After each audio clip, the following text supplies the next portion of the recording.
নদিয়ায় vote পরবর্তী হিংসায় ধারালো অস্ত্রের কোপে আহত দুই যুবক। ভোট মিটতেই হিংসা শান্তিপুরে। ধারালো অস্ত্রের কোপে গুরুতর আহত দুই যুবক। আশঙ্কাজনক অবস্থায় তাদের কৃষ্ণনগর হাসপাতালে স্থানান্তরিত করা হয়েছে।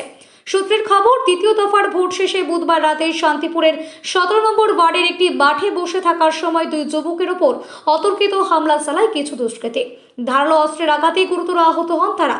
পরে তাদের আর্তচিৎকারে স্থানীয় মানুষজন ছুটে এসে আশঙ্কাজনক অবস্থায় তাদের উদ্ধার করে শান্তিপুর হাসপাতালে নিয়ে গেলে তাদের কৃষ্ণনগর হাসপাতালে পাঠানো হয়েছে।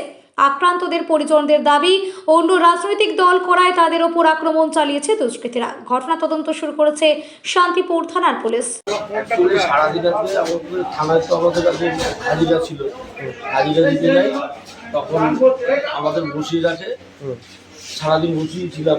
সন্ধ্যে 7:30টার সময় আমাকে থানা থেকে ছাড়ে। তারপরে চায়ের দোকানে দাঁড়িয়ে চা খেয়ে তারপরে বৃষ্টি এলো, প্রতিবন্ধী দাঁড়িয়েছিলাম।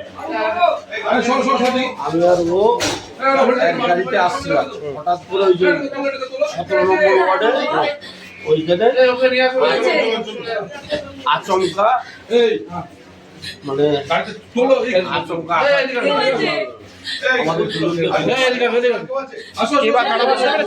হ্যাঁ, কি কারণ কিছু বুঝতে পারিনি। কারা মেরেছে? ওই সবুজ টিম টোটাল।